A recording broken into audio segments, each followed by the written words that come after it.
Hola Andrés, buenas tardes, ¿qué tal? ¿Qué tal? Buenas tardes, Sol, ¿cómo estás? Muy bien, bueno, muchísimas gracias por participar de esta serie de entrevistas. Eh, Me gustaría por ahí, primero que nos cuentes un poquito quién sos. Bueno, bueno, la verdad me encanta esa pregunta porque es como muy ontológica, muy filosófica, ¿viste? ¿Quién sos? Te puedo contar algunas cosas que vengo haciendo, pero primero agradecerte, ¿no? que hayas pensado en mí para la entrevista. Y obviamente felicitarte por el espacio de discusión que venís armando, ¿no? En esta cuarentena. Gracias. Pasaron por acá trabajadoras sociales, médicos, eh, gente vinculada a compañeras de asociaciones civiles,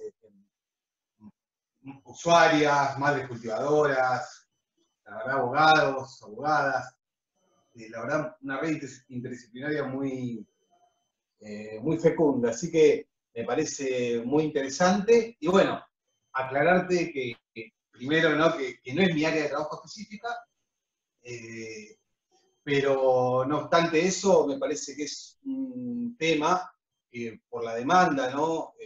Que hasta ahora viene siendo insatisfecha en su regulación, en definitiva, ¿no? Me parece que es interesante poder trabajar estos temas, poder darle publicidad, poder generar una solidaridad a partir de estas cuestiones que plantean tantas madres. Y me parece que es legítima y ha sido justificadamente, y esta lucha ha sido larga y postergada.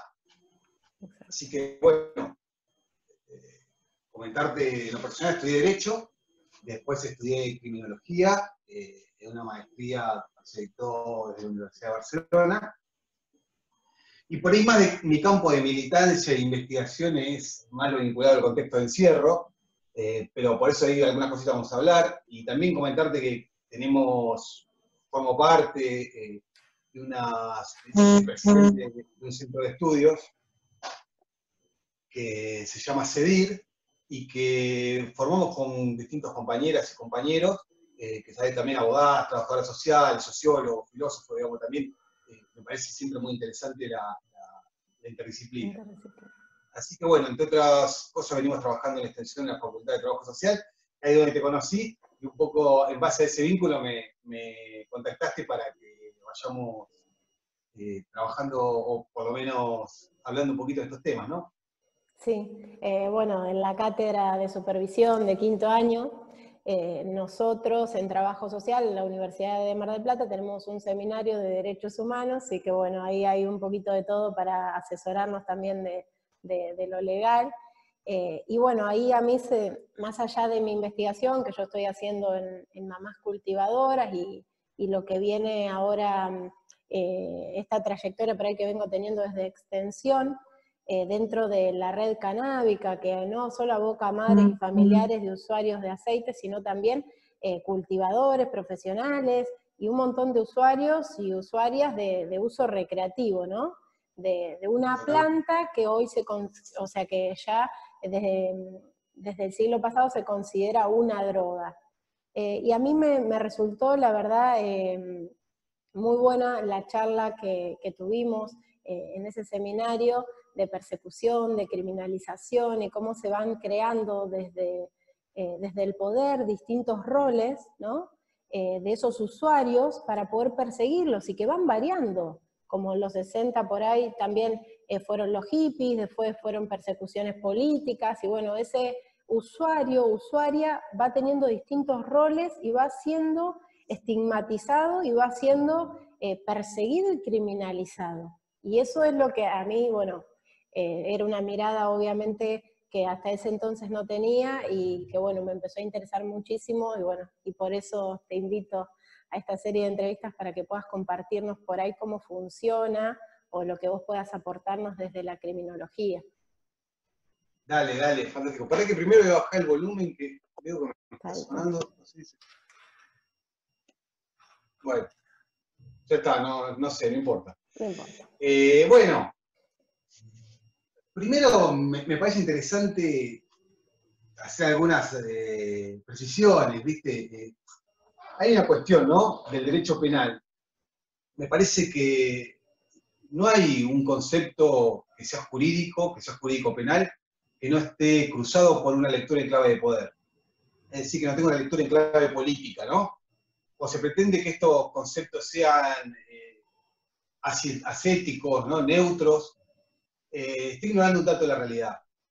Me parece que la primera forma, digamos, de comenzar es haciendo algunas preguntas, ¿no?, en esto que plantea Freire, ¿no?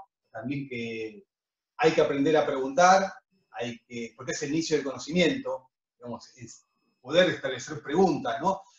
Cuando uno tiene que hacer una tesis, como te está tocando hacer a vos ahora, lo primero que te vas a tener que plantear es responder algunas preguntas de investigación, pero sin caer, digamos, en la clave intelectualoide. Me parece que lo mejor es pensar algunas cosas, ¿no? Por ejemplo, ¿qué es lo que se criminaliza en la ley de estupefacientes, ¿no?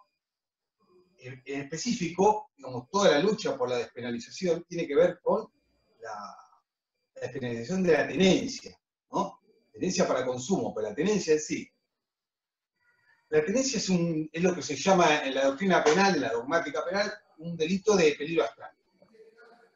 Hay muchos autores que plantean que eso no describe ningún tipo de conducta, el tener. El tener es una conducta que no se despliega, digamos, en la realidad. Se castiga tener una cosa incriminada, en este caso, la sustancia estupefaciente.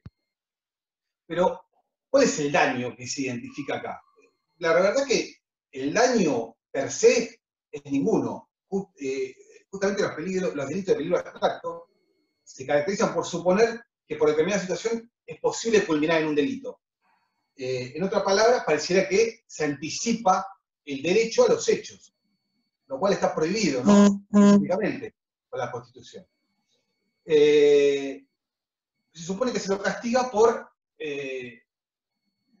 violar o afectar un bien jurídico como es la salud pública.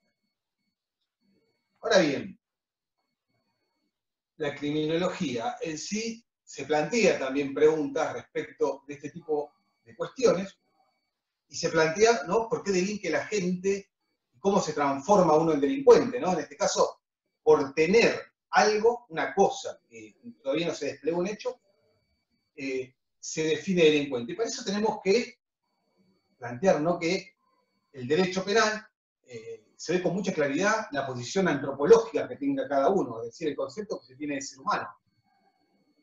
Y hay una disyuntiva primaria donde concebimos al ser humano como persona o lo concebimos como una cosa. En este sentido, digamos, todos somos, o por lo menos la criminología, en sus comienzos, es deudora del discurso positivista, que todavía queda vivo en distintas expresiones, pero específicamente en lo que se denomina la peligrosidad, ¿no? Y otra vez caemos en este concepto de peligro, de peligrosidad. Es un concepto que da vueltas todavía y que termina tomando como peligroso al ser humano. Y por ende buscando medir su grado de peligro como si fuera un animal, ¿no?, que está escapado del zoológico. Claro. Entonces, esto es muy interesante. Acá tenemos que remontarnos a la segunda mitad del siglo XIX, ¿no?, donde había un tipo que se llamaba Herbert Spencer, que era ingeniero de ferrocarril y que planteaba que según el mayor desarrollo biológico de las personas, era más o menos peligroso. En este caso, esto servía para legitimar la conquista de los colonizadores del pueblo anglosajón, que habilitó a distintos genocidios, ¿no? ¿Por qué te cuento esto? Porque más tarde, el que hizo más popular toda esta teoría es un italiano, que es muy conocido, Cesare Lombroso, que escribió un tratado, se llamaba El Homo Delinquente, el hombre delincuente, el delincuente nato, que es una obra que tampoco es que subestimar porque es una obra muy fundamentada, muy amplia, que en su momento fue muy novedosa. Tan novedosa fue que terminó teniendo tres tomos, un atlas, y él lo que hacía, observaba la gente que vivía en los manicomios, en la cárcel. ¿Y qué hacía? ¿Qué es lo que le llamaba la atención? Que era toda gente muy fea. De hecho, el atlas de Lombroso es en sí mismo una colección de caras feas, ¿no? Que puede haber en todo el mundo. Ahora, lo que no se preguntó es que con esas caras, digamos, de orejas largas, frente chiquita, mentón prominente, no se podía caminar por la Europa del siglo XIX sin que te parara la policía, claro. Entonces, en definitiva, lo que los legó es la descripción más allá del estereotipo del criminal del siglo XIX, de finales del siglo XIX y principios del siglo XX. Como sabemos, todavía la policía elige y selecciona los clientes del sistema penal a partir de un estereotipo, ¿no? Es decir, la aportación de rostro. Sin duda que ahí aparece, así nace la criminología, y eso se importa así directamente a Argentina y a Latinoamérica. Nosotros tenemos un muchacho que se llamaba José Ingeniero, es un socialista, ¿no? Socialista, era jurista, y tenemos una calle en todas las ciudades importantes de la Argentina, y una ciudad que se llama Ingeniero. Ahora, muchos no saben que José Ingeniero escribía en La Nación unas columnas, y en un momento escribió lo que se llamaba un artículo que lo escribió en varios días, que se llamaba Las razas inferiores. Entre otras cosas, ahí se dice algo así como que los hombres de razas inferiores no deberían ser política y jurídicamente nuestros iguales, no deberían tener capacidad civil, y tampoco deberían considerarse personas en el concepto jurídico. O sea que nosotros así arrancamos el siglo XX con este tipo de expresiones, con este tipo de doctrinas, que fue mucho más allá que una doctrina penal, sino que había una ideología de las élites gobernantes que iban en ese sentido, ¿no? Más tarde dijeron, bueno, pará, al Lombroso se le fue la mano. Hay también factores biológicos, pero también factores psicológicos y sociales que influyen en la conducta de las personas para delinquir. Sacaba cada uno de una ensalada de fruta algún factor social que fundamente lo que querían plantear dentro de este esquema ideológico. Más tarde, haciendo un salto lógico y temporal amplio, tenemos por ejemplo a Goffman, que planteaba que es un sociólogo que estudió el manicomio, que es muy conocido, que estudió, digamos, que planteó esta palabra para denominar los contextos, como los manicomios y las cárceles, como contexto de institución total, y planteaba, ¿no?, que todos, la vida como un teatro, ¿no?, donde si nosotros nos ponemos a pensar, cada uno en la interacción humana va forjando un rol, ¿no? Nosotros acá, por ejemplo, estamos haciendo una entrevista, hablan acá en las entrevistas los que saben un poco más, hay otros que preguntan, y en todo esto, pero todos nosotros que respondemos con forma de demandas sociales, también, cuando el rol es negativo, también se internaliza. No solamente cuando esos roles pertenecen a cánones positivos y a cuestiones que son legítimas. Entonces, también nos empezamos a comportar como a nosotros nos demandan que nos comportemos. Si no, fíjense lo que pasa en la cárcel. La cárcel es una institución que fija los roles. Cada uno se comporta conforme a la demanda del rol que le hace el grupo. Las ranchadas, en su caso, el sujeto ahí pasa años adaptándose al rol y proyectando ese rol.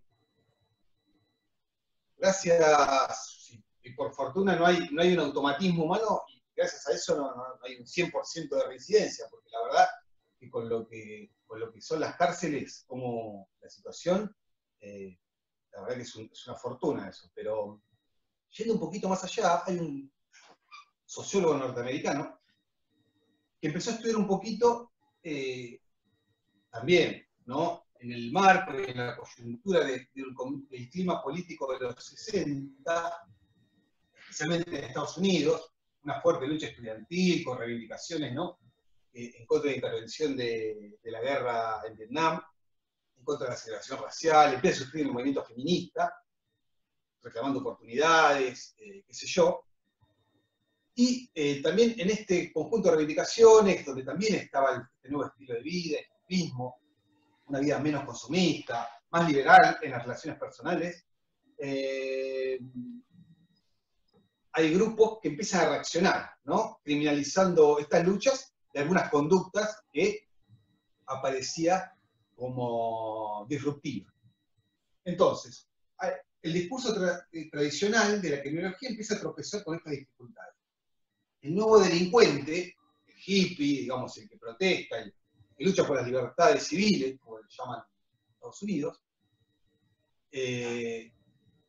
no se parece en nada a la imagen del delincuente con la que hasta el momento había operado la criminología tradicional.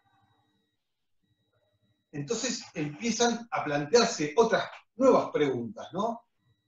Es decir, ¿cuáles son? La criminología hasta ahora se ha planteado cuáles son las causas del comportamiento delictivo. Y estos criminólogos empiezan a pensar, está bien, pero ¿qué comportamientos son catalogados como delitos? ¿Por qué razones son catalogados como delitos? ¿A qué comportamientos se le aplican las normas penales? ¿Qué consecuencias tiene aplicar esa pena? Entonces, pasa de la persona del delincuente al funcionamiento del sistema penal, la indagación. Entonces, este es un momento muy interesante en la historia de la criminología y me parece que es muy interesante, es bien interesante empezar a pensar qué es lo que pasa, cómo podemos ahí hacer un paralelo con lo que tiene que ver con la prohibición de determinadas sustancias, con lo que tiene que ver la prohibición de estupefacientes. Hay uno de estos criminólogos, es un muchacho que se llamaba Becker, Howard Becker. Vos fijate que Howard Becker, y eso te puede por ahí servir, tiene varios libros, ¿no? Hay un libro, no sé si ahí se ve. Sí, se ve. Ahí. Sí, sí, sí. Se ve, que dice, ¿cómo fumar marihuana y tener un buen viaje? Una mirada sociológica. Lo que hace Becker, después profundiza en un libro que es señero en la criminología, que se llama Outsiders, que es un libro muy interesante, que empieza a trabajar el tema de la desviación. Entonces, él advierte que hay un proceso de criminalización, donde el comportamiento delictivo no surge solo porque se promulgue una nueva ley, sino que es necesario que la ley se aplique, que se vaya identificando con determinado rol la persona. Entonces, se aplica la ley penal y empieza un comportamiento que se reconoce como delito. En ese sentido, este proceso de interpretación de este comportamiento se convierte ya en un objeto de estudio y pasa, digamos, a llamar la atención también de quienes crean las normas penales. Porque él plantea que, por un lado, hay ocasiones en que antes de que esta persona cometa un delito, vamos a suponer el caso de él trabaja hace una investigación de los fumadores de marihuana y de los músicos de jazz, y después las cruza, ¿no? Entonces, es decir, que ya, digamos, por el solo hecho de reconocerse como delito una conducta, en este caso una conducta que no causa un daño, lo que llaman delitos sin víctima, ya se lo etiqueta como delincuente, por solo hecho de fumar marihuana. Todavía no infringió la norma penal, pero la persona ya está etiquetada. Y ya hay un estereotipo, tiene el pelo largo, escucha música rock, va a festivales, participa de movilizaciones sociales, digamos. Todos estos componentes hacía que se empiece a criminalizar ya la conducta, porque ya era por la peligrosidad que comportaba ese comportamiento. Por otro lado, se empieza a preguntar cuáles son los grupos, ¿no? Y si estos grupos, si hay grupos que tienen la capacidad de poder promover una ley penal, digamos, en esta clave, ¿no? Esto es antes de pensar, si bien no se pelea con el estructuralismo, es previo, pero también, digamos, el estructuralismo como ya ocupándose, que es alguna de las críticas que se le han hecho posteriormente, de pensar el sistema penal, ¿no? Está bien, se criminaliza, pero también hay un sistema penal que funciona de una manera, donde hay, digamos, una estructura económico-social, una superestructura, donde se cocinan las políticas criminales, etc. Entonces se empieza a pensar qué grupos son los que hacen presión para que estas leyes para que las demandas estas de criminalizar esta conducta se produzcan,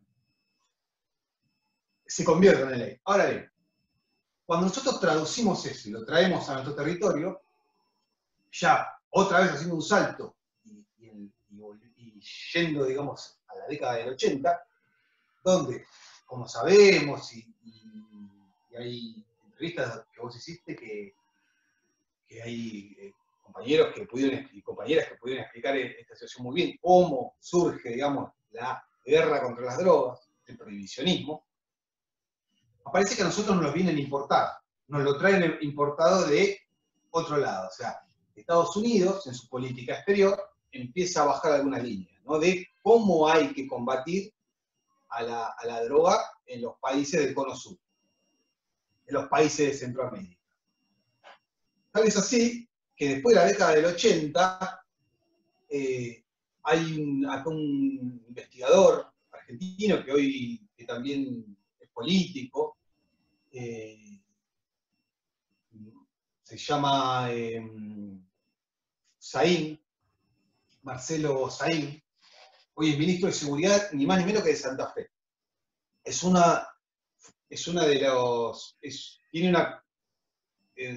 En su trayectoria tiene un hecho muy concreto que fue crear la única policía que se creó en democracia, la crea él, que es la Policía de Seguridad Aeroportuaria, la PSA, que es de órbita federal, y que empezó a deconstruir algunas prácticas que hasta ese momento, cómo hacer, digamos, que trabajen 24 horas, estas guardias de 24 por 48, estas cosas inhumanas que hacen los policías, como cuando no están de servicio salir y tener que dar la voz de alta, estas cosas que son casi exponerse a situaciones muy complejas.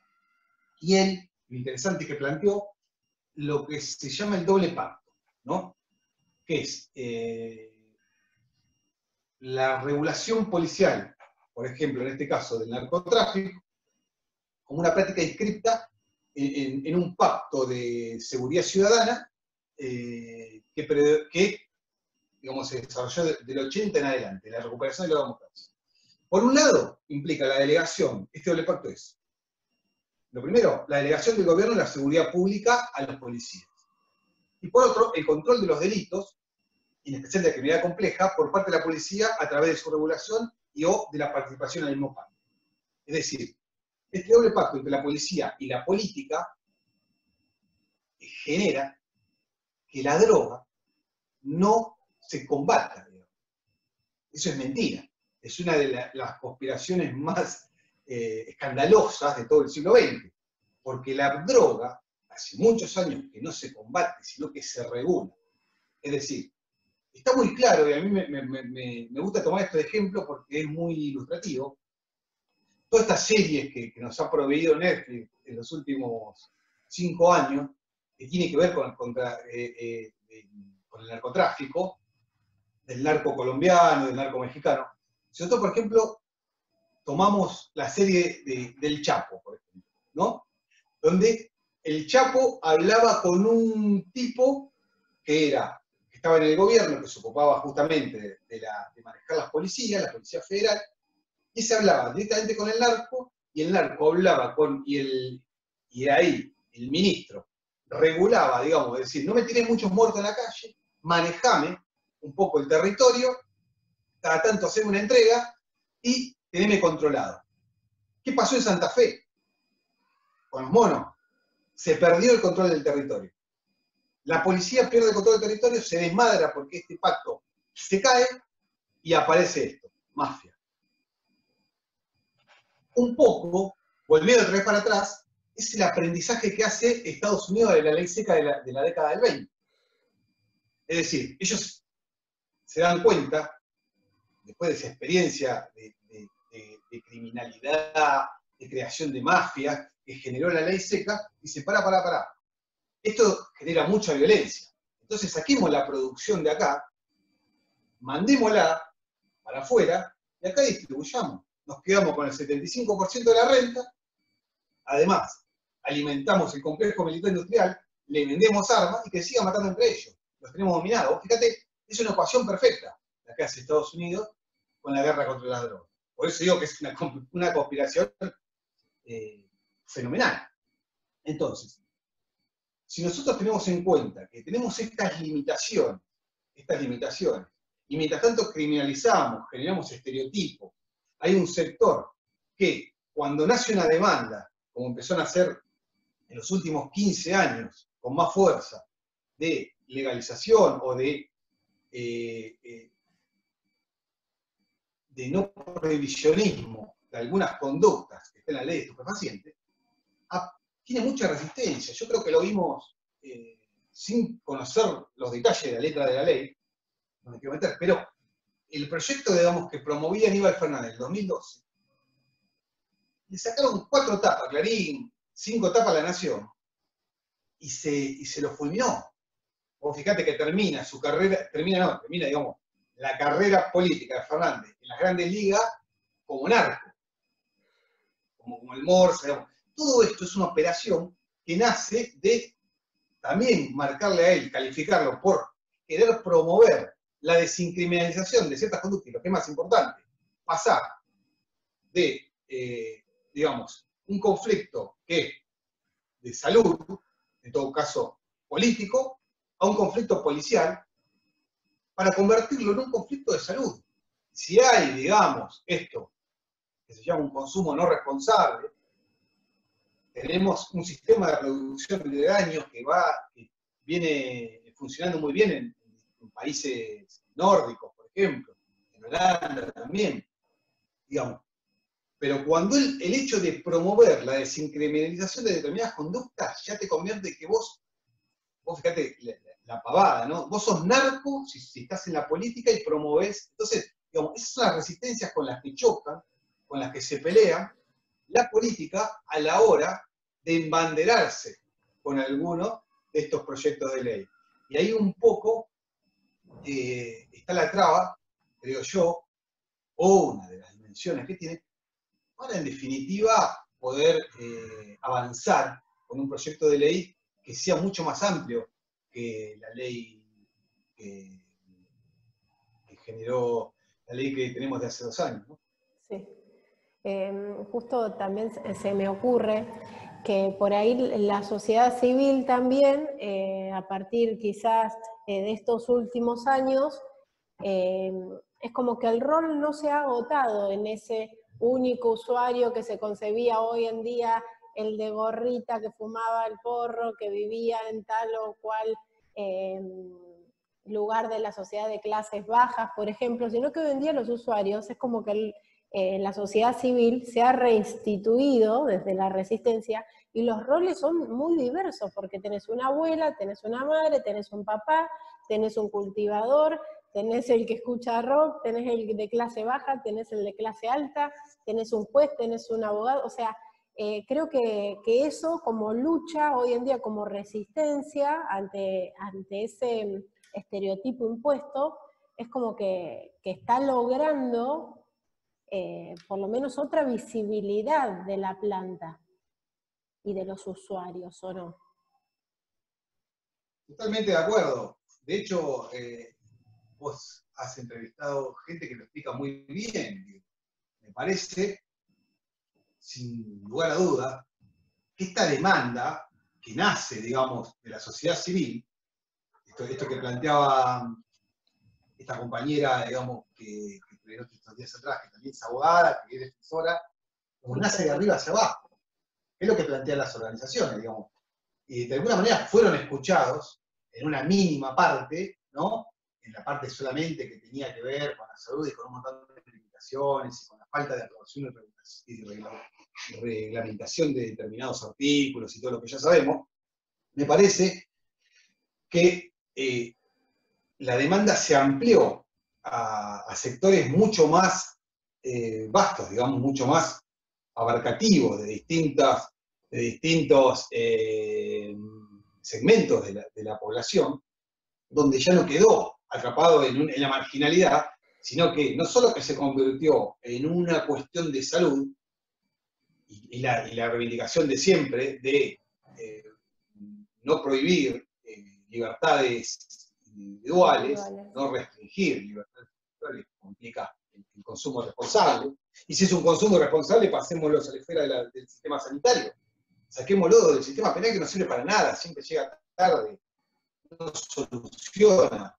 Y cuando sabemos que tenemos, la cárcel está llena de vendedores de droga minoristas, de gente. Yo me acuerdo cuando hacía talleres en la cárcel de mujeres, el 70% está presa por vender nada, por vender 2 bagullos de marihuana. Digo, me parece interesante que esta discusión empiece, digamos, a dar vueltas en otros sectores de la sociedad que tienen, por ahí que se escuchan más, que tienen más legitimidad, que tienen más autoridad para poder alzar la voz y para poder decir algunas cosas que no son escuchadas por otros segmentos. Me parece que esa discusión hoy se sigue ampliando. Me parece que el camino está en insistir con esta lucha y con esta batalla, ¿no? Y que por ahí son poblaciones legítimas, porque la ley o la política o la cultura así lo establecen, ¿no? Entonces no es lo mismo que salga a hablar un profesional con una determinada aportación de rostro o así, que por ahí salga un usuario de clase baja, con rastas o con gorritas, a hablar de lo que es la marihuana. Sí, totalmente.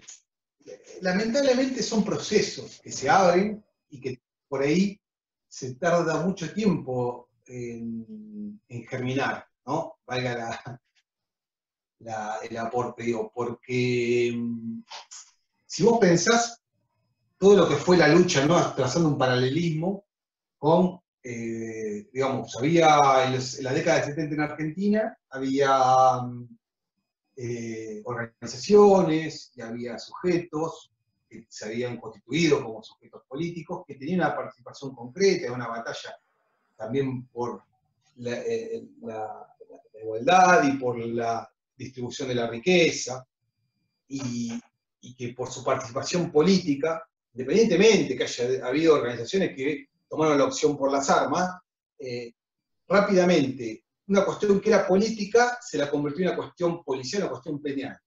La transformación del sujeto político en el delincuente subversivo. Claro, ¿no? exacto. Entonces, esto tardó años, digamos, en la década del 80, en la década del 90 en Argentina, todavía se seguía hablando en términos de subversión, en términos de terrorista. Sí. Hoy es más difícil escucharlo, por ahí solamente quedan relegadas solamente un sector de la población más reaccionario, digamos, este tipo de terminología. Y en el caso de la ley de estupefacientes pasa lo mismo. Digo, en la medida que se le vaya sacando la etiqueta, ¿no? Volviendo, que se vaya desaplicando la efectividad de esa etiqueta en los sujetos, digamos, aquellos que son consumidores, que son experimentan, digamos, que tienen, ya sea por salud o por ¿cómo se llama? Recreativo. Recreación, consumen marihuana, también va a contribuir, como viene pasando. Yo creo que cada vez se ha aceptado más, es menos estigmatizante la persona que fume, y que también tiene menos complicaciones de decirlo que él quizás si se lo decía en la década del 90. Digamos, de alguna manera también la jurisprudencia más reciente, que ya tiene 11 años, que es el fallo Herrera del 2009, también contribuye. Entonces vos fíjate cómo a partir de desincriminar, igual aunque armen un proceso, también va generando, también el sistema penal. Me parece que el desconocimiento también contribuye mucho a que esto sea de esta manera, como lo planteaba la abogada ayer. Ayer no sé cuándo fue. Ayer, sí. Que habías tomado vos, y que decía, digamos, que que desconocía hasta un momento anterior a tener un caso de estas características, ella hubiera tenido una subjetividad completamente distinta y la cambió a partir de que se informó. Entonces ahí tenemos, digamos, ahí está representado absolutamente la concepción que se tiene de la sustancia, ¿no? En este caso de la marihuana. Bien. Creo que por ahí una de las formas de lucha, de las metodologías de lucha, tiene que ver con esto, con la deconstrucción, con la información, con acercar esta información a todas las personas, con visibilizar. Y te hago la pregunta, o sea, si eso desde por ahí, en lo comunitario, o en cuanto a educación, información, visibilización, en cuanto a lo legal, ¿cuál crees que debería ser hoy en día el camino? Mirá, insisto, no quiero